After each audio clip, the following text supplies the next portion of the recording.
காலை நேர பிரதான செய்திகளின் ஊடாக நர்மதா சிறில் முதலில் தலைப்பு செய்திகள். சட்டம் அனைவருக்கும் சமம், ஜனாதிபதி அதிரடி அறிவிப்பு.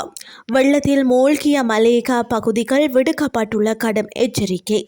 தாக்கப்பட்டால் பதிலடி. மத்திய கிழக்கில் கொதிநிலை, அமெரிக்காவை எச்சரித்த ஈரான். இனி விரிவான செய்திகள். நமது பதவிகளை பொருட்படுத்தாத நாட்டின் சட்டத்திற்கு அனைவரும் கீழ்ப்படிய வேண்டும் என ஜனாதிபதி அனுரகுமார திசாநாயக்க வலியுறுத்தியுள்ளார். மாத்தளையில் நேற்று நடைபெற்ற விசேட மாவட்ட ஒருங்கிணைப்பு குழு கூட்டத்தில் கலந்து கொண்டு கருத்து தெரிவிக்கும் போதே ஜனாதிபதி இதனை தெரிவித்துள்ளார். எந்த ஒரு அந்தஸ்தையும் பாராத தவறு செய்பவர்களுக்கு எதிராக சட்டம் பாரபட்சமின்றி நடைமுறைப்படுத்தப்படும் என ஜனாதிபதி இதன்போது உறுதிபட தெரிவித்தார். இதனிடையே தற்போது சட்டம் தன் கடமையை செய்யும் போது தம்மை சட்டத்திற்கு மேலானவர்கள் என கருதியவர்களால் அதனை தாங்கிக் கொள்ள முடியவில்லை என்றும் அவர் சுட்டிக்காட்டியுள்ளார்.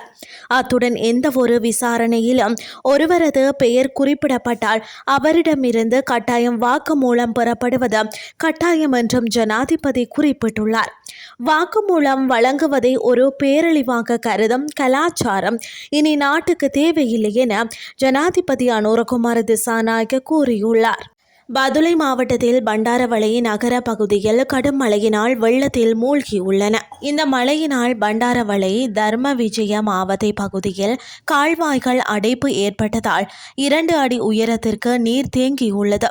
இதன் காரணமாக அப்பகுதியில் போக்குவரத்து நடவடிக்கைகள் பாதிக்கப்பட்டதுடன் பாதசாரதிகள் மற்றும் வர்த்தக நிலைய உரிமையாளர்களும் பல்வேறு சிரமங்களை எதிர்கொண்டுள்ளனர்.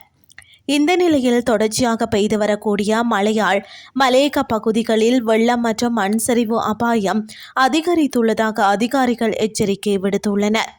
இதனிடையே பொதுமக்கள் அவதானத்துடன் செயல்படுமாறும் கால்வாய்களை மறைக்கும் வகையில் குப்பைகளை போட வேண்டாம் எனவும் அறிவுறுத்தப்பட்டுள்ளமை குறிப்பிடத்தக்கது. இனி வெளிநாட்டு செய்திகள்.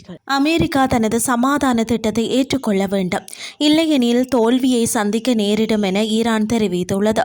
தாங்கள் தாக்கப்பட்டால் பதிலடி கொடுக்க ஈரானிய படைகள் தயாராக இருப்பதாகவும் தங்களது பதிலடியை கண்டு அமெரிக்கா ஆச்சரியப்படும் என்றும் எச்சரித்த ஈரானின் நாடாளுமன்ற சபாநாயகர் முகமது பாகர் கலிபாப் தெரிவித்துள்ளதாக சர்வதேச ஊடகம் செய்தி வெளியிட்டுள்ளது.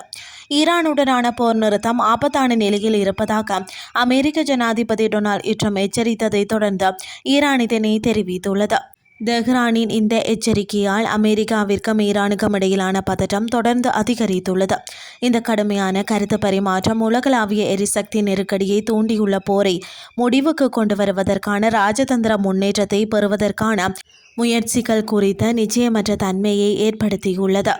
இதேவேளை தனது நிலப்பரப்பில் அமெரிக்காவும் இஸ்ரேலும் மீண்டும் தாக்குதல் நடத்தினால் அதற்கு பதிலடியாக 90% யுரேனியத்தை செறிவூட்டுவோம் என்றும் ஈரான் செவ்வாயன்று எச்சரித்தமை குறிப்பிடத்தக்கது. இத்துடன் செய்திகள் யாவும் நிறைவடைகின்றது. அடுத்த காலை 8:30 எதிர்பாருங்கள். நன்றி.